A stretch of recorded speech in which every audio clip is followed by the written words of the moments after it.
13 de enero de 2026, estamos de vuelta en Contexto Global. Soy Valentina Torres Sánchez y los invito a revisar las principales noticias del día. Donald Trump amenazó con fuertes acciones si Irán ejecuta a manifestantes. Esto el mismo día en que un funcionario informó que son al menos 2.000 los fallecidos en medio de las protestas y cuando Human Rights Watch pidió a la comunidad internacional que exija a Teherán el cese de la violencia.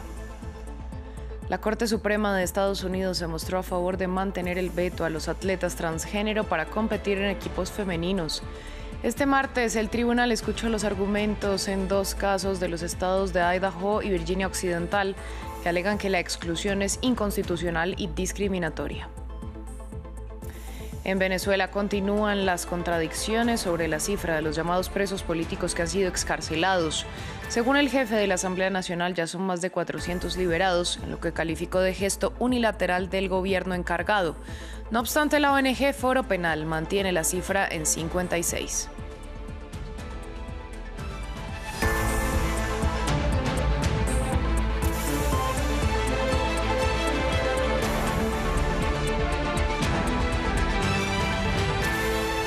Comenzamos en Irán porque un alto funcionario indicó a la agencia Reuters que los muertos en medio de las movilizaciones serían al menos 2.000. Las protestas antigubernamentales iniciaron el 28 de diciembre y se han registrado ininterrumpidamente. Este martes, el presidente Donald Trump pidió a los iraníes que se mantengan en las calles, al tiempo que aseguró que la ayuda va en camino. A su vez, el gobierno de Washington pidió a sus ciudadanos que abandonen territorio iraní pronto. Hemos verificado más de 1.850 para ser exactos, manifestantes asesinados. Tenemos 779 casos adicionales bajo revisión. Por lo tanto, esta es una cifra extraordinariamente alta. Una muerte es demasiada, pero tenemos una cifra realmente alta. La forma en que verificamos esta información como organización no difiere mucho de cómo recopilamos información en momentos menos sensibles. Hemos desarrollado y mantenido una amplia red en todo el país desde la creación de la organización. Para verificar la información nos apoyamos en esa red nacional. Toda la información verificada que generamos ha sido confirmada con una fuente primaria dentro del país. Además, en una entrevista con la cadena CBS, el presidente Trump también dijo que habrá lo que llamó acciones fuertes si el régimen iraní ejecuta manifestantes. Ahora estamos escuchando que van a empezar a ahorcar a los manifestantes mañana. Así que la pregunta es, ¿han cruzado la línea roja? Tomaremos medidas muy enérgicas. Si hacen algo así, tomaremos medidas muy enérgicas. En Estados Unidos, los jueces de la Corte Suprema escucharon los alegatos de la defensa de dos estudiantes de los estados de Virginia Occidental y Idaho, quienes buscan revertir la prohibición de esas entidades para que atletas transgénero puedan participar en deportes femeninos. Si bien los jueces no tomaron una decisión, todo apunta a que votarán a favor de mantener el veto, que según Donald Trump busca mantener a los hombres fuera de los deportes femeninos. Más en el siguiente informe. La expectativa crece ante un fallo que podría ser polémico. La Corte Suprema comenzó a evaluar las impugnaciones contra las leyes impuestas por los estados de Virginia Occidental y Idaho que prohíben la participación de atletas transgénero en deportes femeninos. El título 9 y la protección igualitaria deberían permitir que los niños participen en deportes masculinos y femeninos y que las niñas tengan la garantía de saber que estarán seguras en sus espacios, en sus deportes y estarán protegidas por la ley y la Constitución. En tantos círculos de poder parece que se debate si las personas transgénero existen o no, si merecemos o no protección bajo nuestra Constitución y derechos civiles. El debate ha tomado mayor despliegue en los últimos años y se intensificó en febrero del año pasado cuando Donald Trump firmó la orden ejecutiva para mantener a los hombres fuera de los deportes femeninos y amenazó con suspender los recursos a los programas que reciben fondos públicos si infringen la medida. En las afueras de la Corte, las posturas en favor y en contra de la prohibición se hicieron presentes. Estos casos son sobre deportes, pero son mucho más que deportes. Se trata de poder y control. Se espera que la Corte emita un fallo para el mes de junio. No obstante, algunas organizaciones están tomando posición a partir del anuncio de Donald Trump, como es el caso del Comité Olímpico y Paralímpico estadounidense o la Universidad de Pensilvania, que retiró todos los récords y títulos a la atleta transgénero Lia Thomas, ganadora de la División 1 de la NCAA en 2022. Continuamos en Estados Unidos, donde Bill y Hillary Clinton rechazaron comparecer a la citación del Comité de la Cámara de Representantes que supervisa el caso Epstein, liderado por el republicano James Comer. El matrimonio demócrata denuncia un trato desigual y acusa al líder del comité de orquestar una operación política para tapar los vínculos de Trump con el agresor sexual. Mientras, el representante por Kentucky amenaza con denunciarlos ante la justicia por desacato. El bipartidismo que forzó la publicación de los archivos de Epstein se fractura. Un ejemplo revelador es la disputa entre el presidente del Comité de Supervisión de la Cámara de Representantes, el republicano James Comer, y el matrimonio demócrata de Bill y Hillary Clinton, que rechazan declarar ante el Congreso. El expresidente no se presentó este martes y la exsecretaria de Estado aseguró que no acudirá el miércoles. Epstein estuvo en la Casa Blanca el doble de veces que yo y bajo un solo presidente. Además, sabemos que Bill Clinton voló en el avión de Epstein unas 27 veces después de su presidencia. Nadie está acusando a Bill Clinton de nada, de ninguna irregularidad. Simplemente tenemos preguntas. Por eso los demócratas votaron junto con los republicanos a favor de citar a Bill Clinton a comparecer. Mientras el líder del comité los amenaza con denunciarlos ante la justicia por desacato, los Clinton denuncian que los republicanos quieren desviar la atención de la relación entre el presidente Donald Trump y Jeffrey Epstein, centrándose en explotar las pruebas que vinculan al matrimonio demócrata con el criminal sexual. Un análisis legal preparado por 2 bufetes de abogados y que les fue entregado ayer deja claro que sus citaciones son legalmente inválidas. Ustedes afirman que sus citaciones son inviolables cuando se utilizan contra nosotros, pero guardaron silencio cuando el entonces presidente adoptó la misma postura como expresidente hace poco más de 3 años. Mientras tanto, no han hecho nada en el ejercicio de sus funciones de supervisión para obligar al Departamento de Justicia a cumplir la ley y a divulgar todos los archivos de Epstein, incluido cualquier material relacionado con nosotros, tal y como hemos solicitado públicamente.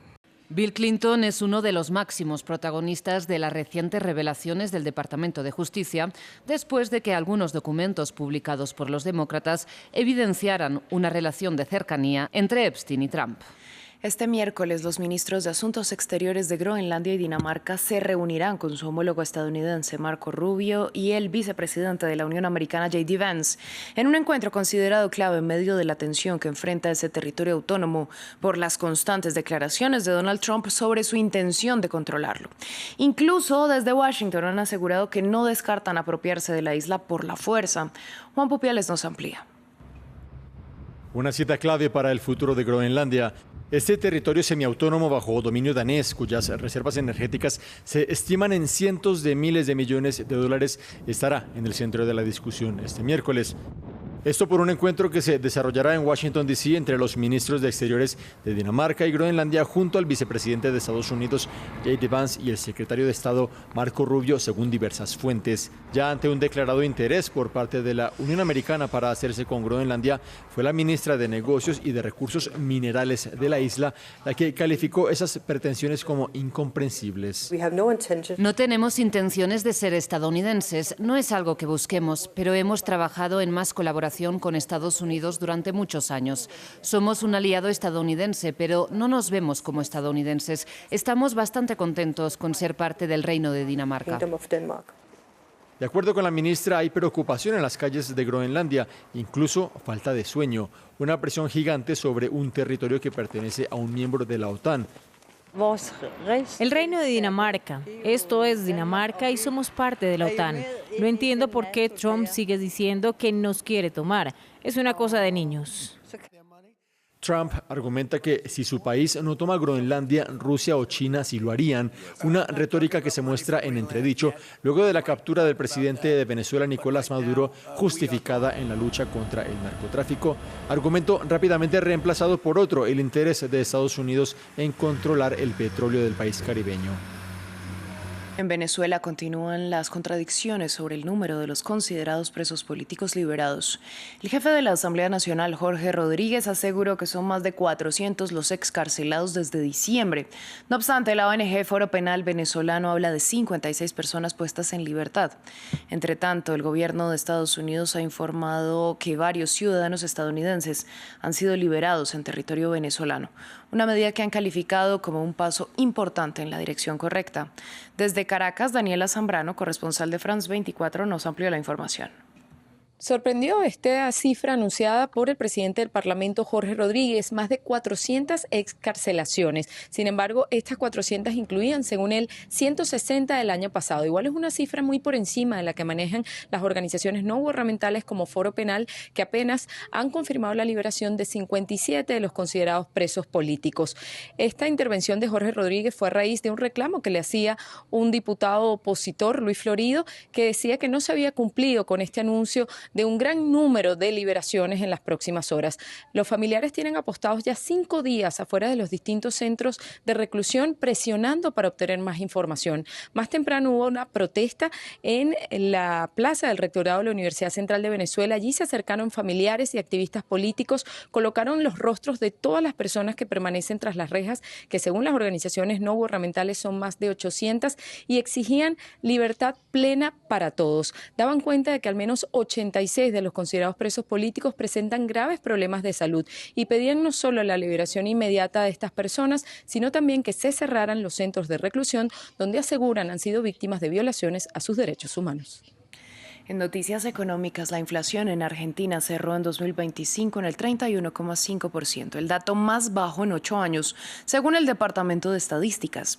El gobierno lo celebra, pero algunos ciudadanos siguen sintiendo en sus bolsillos el peso de continuar siendo uno de los países más inflacionarios de la región y del mundo. El informe es de Daniela Blandón. La inflación de 3 cifras en Argentina parece haber quedado en el pasado. Cuando asumimos la inflación del 2023 había sido del 211,4%, la más alta del mundo. Esto no es ni más ni menos que el resultado de haber hecho lo que había que hacer. Los precios de la canasta familiar subieron 31,5% en 2025, según el Instituto de Estadística, la cifra más baja desde 2017, cuando el índice de precios al consumidor creció 24,8%. Es el resultado, según el gobierno de Javier Milei, de sus políticas económicas dirigidas a acabar con lo que ha llamado un cáncer inflacionario. El país ha logrado un superávit fiscal a través de una drástica reducción del gasto público que implicó enormes recortes a subsidios y programas sociales. Pero una cosa dice el papel, otra el bolsillo, y aunque a un ritmo más lento que el de antes, los precios siguen aumentando. En general siempre aumentan. Yo hago compras muy puntuales y voy, digamos, tomando unos precios de referencia y en general aumentan. Y a poquito te van subiendo. La jubilación te sube, pero con el ritmo de todo lo demás, no. Acá hay un problema. No sé, el agua cada vez pagamos más. 3%, 5%. Los remedios ni hablar. La inflación en Argentina sigue estando entre las más altas del mundo, un ranking poco halagüeño en cuya cima también aparecen países como Venezuela, Sudán del Sur, Zimbabue o Irán, según datos del Fondo Monetario Internacional. Cerramos con deportes. Nigeria y Marruecos protagonizan uno de los intensos cruces de las semifinales de esta Copa África de Naciones. La selección anfitriona se mide a las Super Eagles de Nigeria, que cuentan con el mejor ataque del torneo. Ambos seleccionados se entrenaron este martes. Natalia Ruiz Giraldo, enviada especial de France 24, habló con los jugadores de cara a este partido. Entre risas y como si no hubiera mucha presión, se entrenó Nigeria antes del partido de semifinal en el que van a jugar ante Marruecos. Por supuesto, un equipo que tiene un ataque letal. Vimos a Víctor Osimhen, también a Ademola Lookman y a Cora Adams. Esta vez no podrán contar con su capitán, pero los nigerianos saben muy bien qué es lo que tienen que hacer mañana en la cancha. Todos sabemos lo que hay que hacer. Nos hemos entrenado duro para eso, estamos enfocados y creo que tenemos lo que se requiere, los jugadores que son jugadores de calidad y sabemos cómo detenerlos. En este complejo deportivo, a unos 2-3 kilómetros de aquí, también se entrenó Marruecos, aunque sí se vieron unas caras un poquito más cerradas, un poquito más de presión. Saben muy bien que el objetivo más importante de la carrera, finalmente, de esos 28 jugadores y de Walid Regragui es de ganar esta competición, cosa que no han logrado en los últimos 50 años. Bueno, un partido así en cuartos de final donde hemos jugado muy bien, claro que te da confianza y te da ese amor propio de salir al campo de juego y darlo todo. Bueno, para mí es la primera vez que estoy en una semifinal de Copa de África y la verdad es que me llena de orgullo y satisfacción. El ganador de este partido disputará la final este domingo ante aquel que salga ganador del partido que se disputará en Tánger entre Senegal y Egipto. Es todo por el momento en France 24. A ustedes, gracias por su sintonía.